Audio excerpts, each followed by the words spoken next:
जा रहे हैं हमारा जो ये ब्लॉक 1 जो है हमारा BEGLA 135 का, उसका ये जो हमारा यूनिट है फर्स्ट है, तो उसका मैं लास्ट वाला टॉपिक करा रही हूँ आपको। फोर्थ वाला टॉपिक ब्लॉक 1 का जो है यूनिट फर्स्ट है, मतलब जो ब्लॉक 1 है उसका जो फोर्थ यूनिट है वो करने जा रहे हैं। मतलब इससे पहले मैंने आपको एक पार्ट इसका करा दिया है, अब आज हम दूसरा पार्ट करेंगे। तो इसमें हम 4.2 से स्टार्ट करने वाले हैं। तो ये है हमारा रीडिंग कंप्रहेंशन 5 सिचुएशंस, यानी हम जब कोई चीज़ रीड करते हैं उसमें हमें 5 सिचुएशंस देखनी होती हैं, ठीक है। उसकी 5 सिचुएशंस होती हैं, आज हम वही करने जा रहे हैं।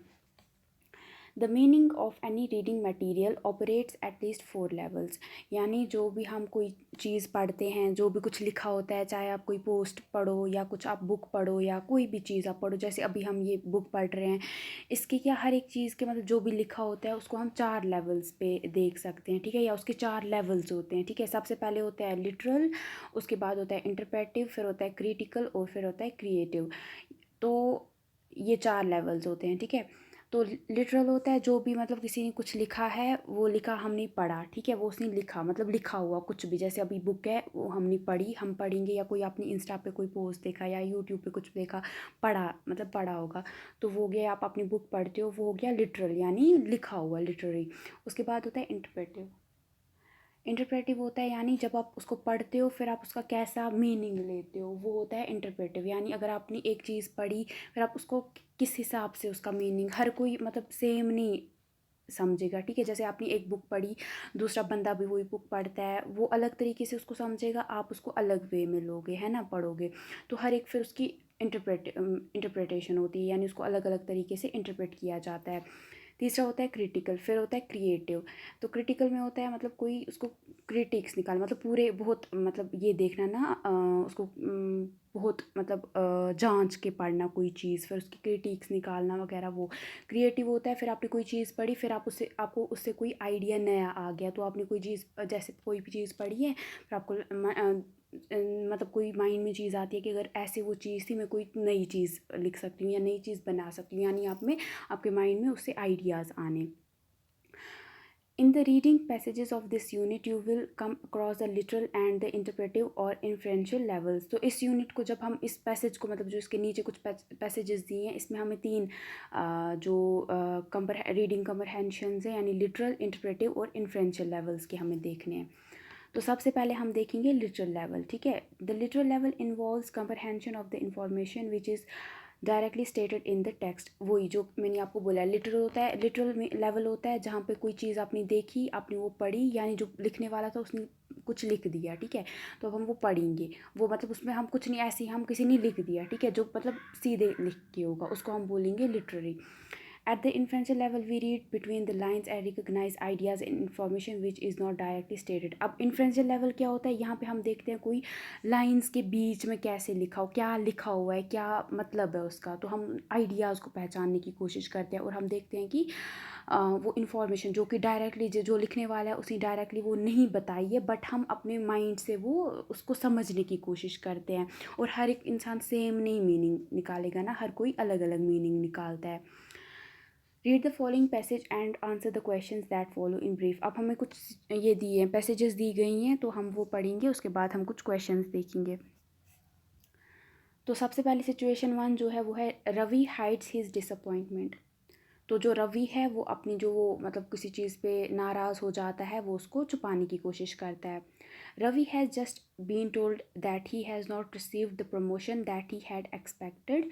तो रवि एक बंदा होता है, कोई आदमी होता है जो कि ऑफिस में कहीं पे काम करता है, तो उसको किसी ने बोला होता है कि वो उसको प्रमोशन, जो उसका बॉस होगा उसने बोला होगा कि प्रमोशन तुम्हें मैं दे दूंगा, बट वो उसको नहीं देता है, ठीक है। तो उसको एक्सपेक्टेशंस होती है कि मुझे आज प्रमोशन मिलेगी, बट उसको वो नहीं मिलती है, ठीक है। He feels very disappointed and angry but manages to control his expression and gestures। तो जब उसको ये बात पता चलती है कि उसको प्रमोशन नहीं मिलने वाली है, या अगर आप भी वहाँ पे होते हैं तो आपको भी बहुत, आप बहुत मतलब आपको गुस्सा आता, बहुत नाराज़ हो जाते ना, सेम उसके साथ भी होता है, लेकिन वो अपने एक्सप्रेशंस को और जेस्चर जो उसके होते हैं या बॉडी लैंग्वेज होती है उसको वो कंट्रोल करता है, ठीक है। Back at his desk, he is aware that his eyes are smarting and he can feel his mouth trembling. तो अपने टेबल पे वो देखता है कि उसको ये महसूस होता है कि या उसको पता चलता है कि उसकी आइज़ हैं वो बहुत मतलब इतनी उसको डिसअपॉइंटमेंट हुई है कि उसकी आइज़ अब जलन कर रही हैं. मतलब कभी आप भी सैड होते हो तो आइज़ को जलन होती है ना, बहुत बुरा लगता है ना. और जो उसका माउथ है, जो उसका मुंह है वो ट्रैम्बल कर रहा है, यानी उसके दांत जो है वो हिल रहे हैं, उसको इतना गुस्सा आ रहा है. Ravi needs a little time alone. तो रवि को जो रवि है उसको अब थोड़ा टाइम अकेले में चाहिए होता है, क्योंकि उसको बहुत ज़्यादा गुस्सा होता है, बहुत डिसअपॉइंटेड भी होता है, तो उसको कुछ टाइम अकेले में चाहिए होता है.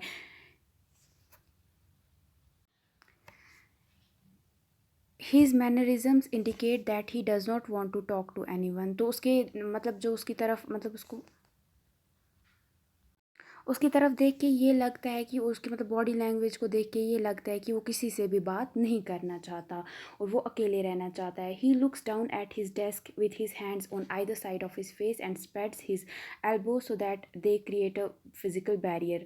तो क्या करता है, वो अपने डेस्क की तरफ नीचे को देखता है और अपने दोनों हाथों को अपने माथे के पास लेता है और खुद को, सर को, जैसे हम करते हैं जब हम कुछ नाराज़ हो, कुछ होते हैं, दुखी होते हैं, तो हम अपना मतलब जो अपने सर के ऊपर हाथ रखते हैं, सेम वो ये भी वैसे ही करता है. लेकिन ये अपने मतलब छाते की तरह जब हम हाथों को रखेंगे ना अपने सर के पास, तो अपने मतलब अपने मुंह को छुपाने की कोशिश कोशिश जब करते हैं, तो सेम ये वही करता है ताकि दूसरों को लगे कि उसके पास ना आए, यानी फिजिकल बैरियर. यानी वो ये दिखाना चाहता था कि वो किसी चीज़ पे कंसंट्रेट कर रहा है और वो नहीं चाहता है खुद को डिस्टर्ब करना. ठीक है.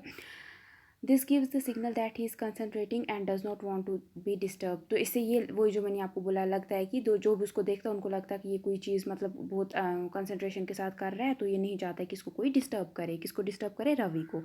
ही reinforces this impression by surrounding himself with piles of books and paper. तो इसके साथ और इसको बढ़ाने की कोशिश करता है. वो क्या करता है, अपने इर्द गिर्द कुछ बुक्स और पेपर्स रख देता है ताकि दूसरों को लगे कि वो काम में बिजी है. Through out the day he does not communicate with any one. पूरे दिन वो किसी से कम्युनिकेट नहीं करता, यानी किसी से भी बात नहीं करता है. Amit his friends tries to speak to him a couple of times but Ravi does not respond. तो उसका जो फ्रेंड है अमित, वो उससे बात भी करने आया दो मतलब बहुत बार दिन में, बट उसने जो रवि है उसने उसको भी रिस्पॉन्ड नहीं किया, यानी उससे भी बात नहीं की. तो अब आपको इसके कुछ चेक योर प्रोग्रेस दिए गए हैं, कुछ क्वेश्चंस दिए गए हैं. पहले मैं आपको ये सजेशन दूंगी कि पहले आप इनको खुद सॉल्व करने की कोशिश करो. अगर नहीं आता है फिर भी ट्राई करो, आपको आ जाएगा. ये करना ये बहुत ज़्यादा इजी है और इससे आपको ये भी पता चलेगा कि आप कहाँ पे मतलब आपको कितना आता है. और ये बहुत ईजी है, ये आपको आ जाएगा करना. तो अगर नहीं आता है फिर आपको जो लास्ट में कुछ आंसर्स भी, जो आपकी बुक है लास्ट वाला जो इसका चैप्टर मतलब चैप्टर है, चैप्टर के लास्ट में ख़त्म होता है जैसे चैप्टर, वहाँ पे आंसर्स दिए हैं, तो फिर वहाँ से भी आप देख के आइडिया लेके अपने वर्ड्स में लिख सकते हो. तो सबसे पहले जो सवाल है वो है, what sort of body language does Ravi use to keep others away. तो जो रवि है वो किस टाइप की बॉडी लैंग्वेज दिखाता है जिससे बाकियों को लगे कि उससे दूर रहे, यानी बाकियों को खुद से दूर करने के लिए वो किस टाइप की बॉडी लैंग्वेज यूज़ करता है. दूसरा सवाल है हमारा, why does Ravi want to keep others away. तो दूसरा है कि आप जो रवि था वो दूसरों को खुद से दूर क्यों करना चाहता था.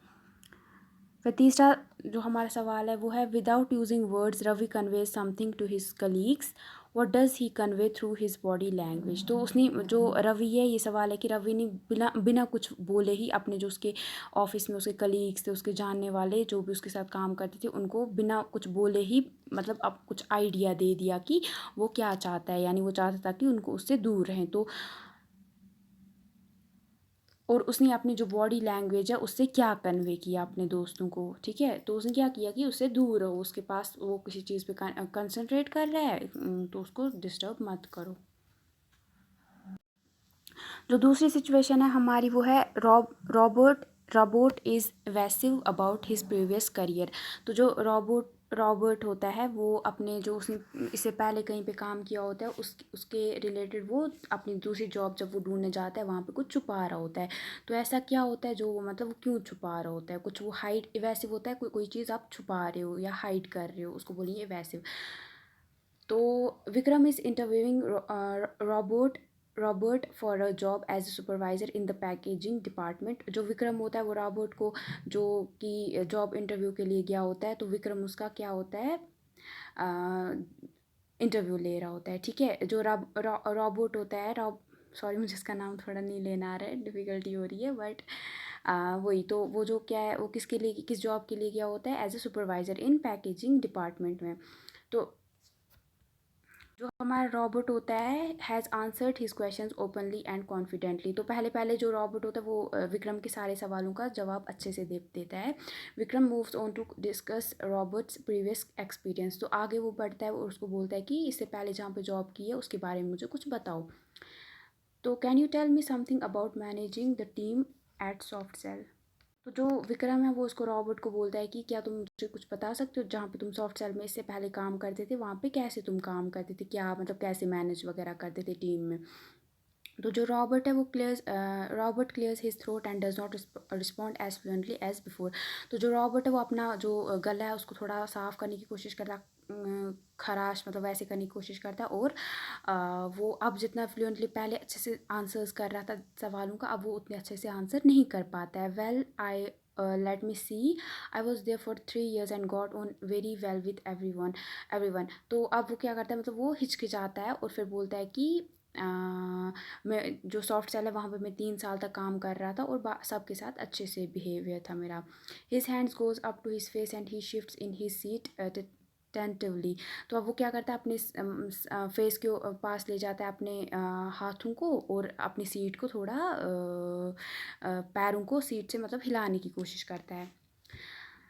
Vikram can see that Roberts foot is twitching. अब वो विक्रम है वो देखता है कि जो रॉबर्ट के पैर हैं वो हिल रहे हैं, मतलब उससे उसको ये लग रहा है कि अब वो मतलब कुछ छुपाने की कोशिश कर रहा है इससे। He is not as confident as he appeared at the beginning of the interview.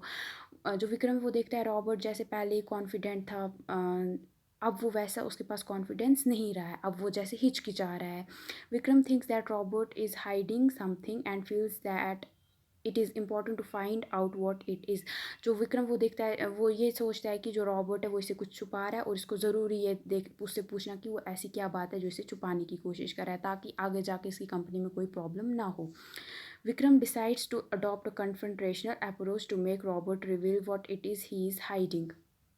तो जो रॉबर्ट वो है जो हमारे विक्रम है वो मतलब डिसाइड करता है कि अच्छी अप्रोच, ताकि वो जैसे मतलब कन्फ्रंटेशनल मतलब अच्छे से उसको मतलब ये करता है, मतलब उससे बात निकालने के लिए अच्छे से मतलब उससे मतलब फ्रेंड्स की तरह जैसे बात करते हैं उस तरीके से उसके साथ बात करने की कोशिश करता है, ताकि वो जो भी उसे छुपा रहा है वो उसको बता दे। He leans forward into Robert space and engages him in eye contact for a longer period than usual.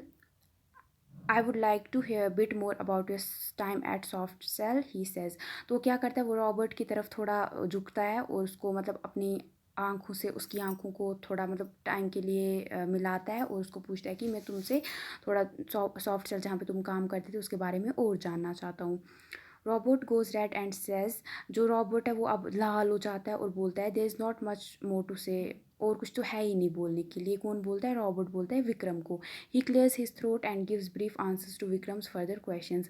और अब वो क्या करता है, वापस से अपना गला साफ करता है और थोड़ा मतलब खराश को ठीक करता है और क्या करता है उसको विक्रम को अब जितने भी विक्रम उससे सवाल पूछते हैं उनके छोटे छोटे, जैसे वो पहले अच्छे से आंसर कर रहा था उससे बिल्कुल छोटे छोटे आंसर्स दे रहा है।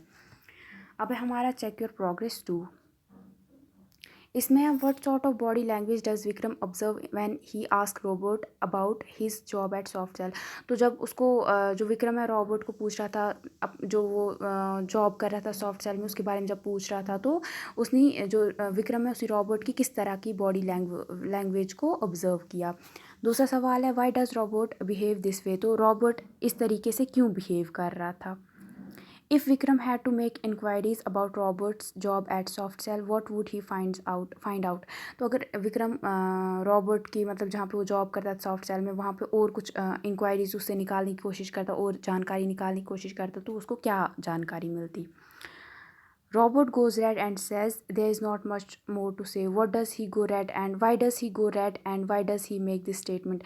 तो रॉबर्ट है वो मतलब लाल हो जाता है और उसको बोलता है, विक्रम को बोलता है कि और मुझे इससे ज़्यादा और कुछ है ही नहीं बोलने के लिए। तो अब सवाल है आपको कि वो रेड क्यों हो गया, लाल क्यों हो जाता है और वो ये स्टेटमेंट क्यों देता है कि ज़्यादा कुछ बोलने के लिए है नहीं। उसके बाद है आपको 5वां क्वेश्चन है आपका विच words phrases in the text mean the opposite of. तो जो हमारा ये है 5वां जो क्वेश्चन है वो है इनमें से जो ये है हमारे कुछ 2 है कंसील ऑफ हारमोनियस है, इनके हमें अपोज़िट इससे पहले मैंने आपको बताया था ना कन्फ्रंटेशनल होता है वो मेरे को सॉरी मुझे तो उसमें गलती हो गई थी। वो होता है कन्फ्रंट होता है कोई चीज़ आपको किसी से जब कोई चीज़ उगलवाना चाहते हो तो आप कैसा वो बिहेव उसके साथ करते हो, यानी आप उसको मतलब थोड़ा उसको कन्फ्रंट करते हो ना, मतलब आप उसको ज़्यादा जब आपको कोई बात करनी होती है निकालनी होती है आप थोड़ा उससे मतलब ऑर्डर दे, जैसे कभी किसी को ऑर्डर देते हो गुस्से में कुछ पूछते हो वैसे टाइप का थोड़ा आप करते हो ना, तो वो होता है वो। तो इसका जो कंसील है इसको आपका आएगा रिवील। कंसील होता है कोई चीज़ छुपाना और रिवील होता है कोई चीज़, इसका अपोजिट कंसील का अपोजिट होगा रिवील, यानी कोई चीज़ बाहर आना। हारमोनियस होगा हमारा कोई मतलब अच्छे से किसी से मतलब मिलजुल के कोई ये करना या अच्छे से वो करना, मतलब हारमोनियस एक साथ मिलाना किसी चीज़ को। बट जो कन्फ्रंटेशन होगा, कन्फ्रंटेशन हमारा हो जाएगा कि किसी को मतलब कन्फ्रंट करना, यानी उससे और बातें मतलब एक टाइप की निकलवाना और उसको यानी उससे ज़्यादा बातें किसी इंसान से निकलवाना, यानी उसको ये आप मतलब एक सॉर्ट ऑफ समझ लो।